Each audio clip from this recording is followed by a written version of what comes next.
Richard Hartwell had everything money could buy: a sprawling mansion in Beverly Hills, a garage full of luxury cars, and bank accounts that most people could only dream of. But at 62, after building his tech empire from nothing, he had also developed something that money couldn't cure: a deep cynicism about human nature. Everyone's got an angle, he'd tell his business partners over expensive dinners. Give them enough temptation, and you'll see who they really are. This philosophy had served him well in corporate boardrooms, where he'd outmaneuvered countless competitors who underestimated the scrappy kid from Detroit. But it had also left him isolated, surrounded by employees who feared him and acquaintances who only wanted something from him. When his previous housekeeper quit, citing his impossible standards and constant suspicion, Richard decided to test his theory once more. He hired Maria Santos, a 45-year-old woman from El Salvador who worked 2 other cleaning jobs to support her teenage daughter. Her references were impeccable, her work ethic undeniable. But Richard remained skeptical. She seems too good to be true, he muttered to himself, watching through his security cameras as Maria carefully dusted his collection of rare books, treating each one like a precious artifact rather than just another possession to clean around. For 3 months, Maria proved herself to be everything her references claimed. She arrived early, worked diligently, and never touched anything that wasn't part of her cleaning duties. She even left little notes when she noticed things that needed repair: a loose doorknob, a flickering light bulb, a small water stain on the ceiling. But Richard's cynicism ran deep. There had to be a catch. There always was. So he devised a test. On a Tuesday morning in November, Richard deliberately left his walk-in safe wide open. Inside, stacks of cash sat in neat piles, tens of thousands of dollars just sitting there, practically begging to be taken. He positioned himself in his home office with a clear view of the hallway, pretending to be absorbed in work while watching Maria's every move. He watched her enter the master bedroom to change the sheets. He saw her pause when she noticed the open safe, her eyes widening slightly at the sight of all that money. His heart sank with familiar disappointment. Here it comes, he thought, the moment when her true nature would reveal itself. But Maria didn't step closer to examine the cash. Instead, she quickly averted her gaze and continued with her work, changing the bedsheets with the same careful attention she always showed. When she finished, she did something Richard never expected. She walked directly to his office. "Mr. Hartwell," she said softly, standing in his doorway with her hands clasped in front of her, "I wanted to let you know that your safe is open. I thought you should know right away." Richard looked up from his computer, feigning surprise. "Oh, is it? I must have forgotten to close it after getting some documents this morning." "Yes, sir. I didn't want to leave without telling you. There's a lot of money in there." "Thank you, Maria. I appreciate you letting me know." She nodded and returned to her cleaning, but Richard couldn't concentrate on anything else. He kept watching her on the security monitors, waiting for her to go back, to take just a little something, even a $20 bill, anything that would confirm his worldview. But she never did. When Maria finished her work and prepared to leave, she stopped by his office again. "Mr. Hartwell, I've finished for today. Everything is clean. And I've left your schedule for tomorrow on the kitchen counter, like always. And sir," she hesitated, "you might want to check that safe. Make sure everything is there and close it properly. You work so hard for your money." After she left, Richard sat in his office for a long time, staring at the security footage.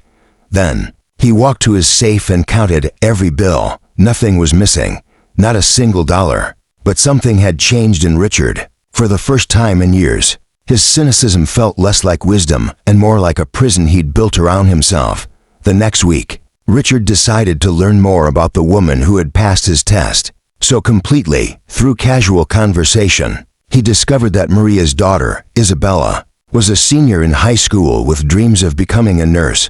She was brilliant, her teachers said, but the family couldn't afford college tuition. Maria worked 3 jobs: cleaning houses, working nights at a diner, and taking in sewing on weekends, all to save money for Isabella's education. Even then, it wouldn't be enough. "She's so smart, Mr. Hartwell," Maria said one day while organizing his library, her voice filled with pride. She volunteers at the community center, helping elderly people with their medications. She says she wants to help people the way nurses helped her grandmother in El Salvador.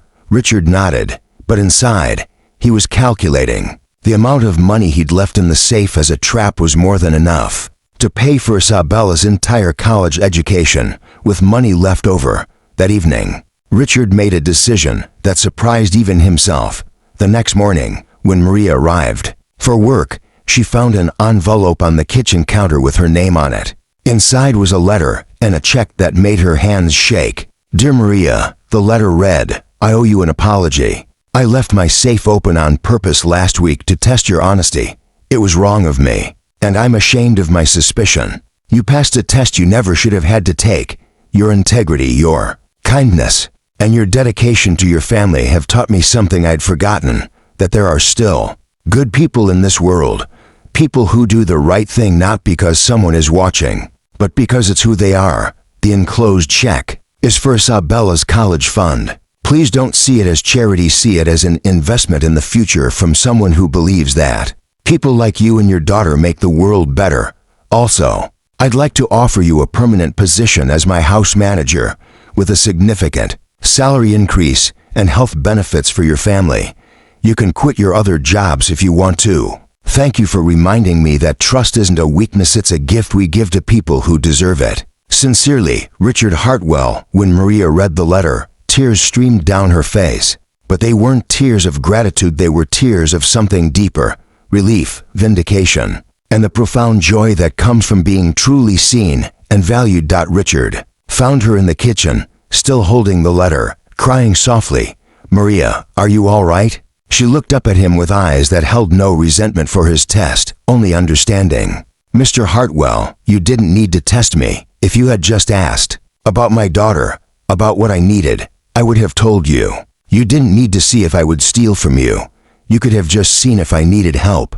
Her words hit him like a physical blow. In all his calculations and schemes, he'd never considered the simplest approach: just asking, just trusting, just being human. Richard felt tears in his own eyes, tears he hadn't shed in decades.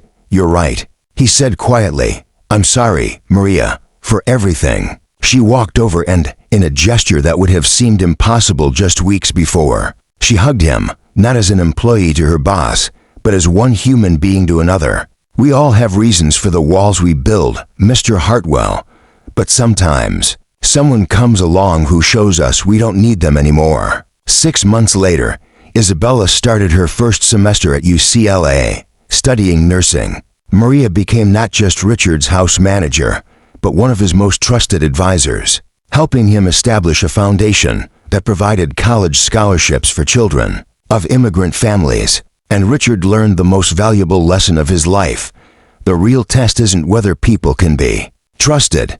The real test is whether we have the courage to trust them. The safe in his bedroom remained open now, not as a trap, but as a symbol, a reminder that the greatest security comes not from protecting what we have, but from sharing it with people who prove, every single day, that goodness isn't rare. It's everywhere, waiting for us to have the wisdom to recognize it.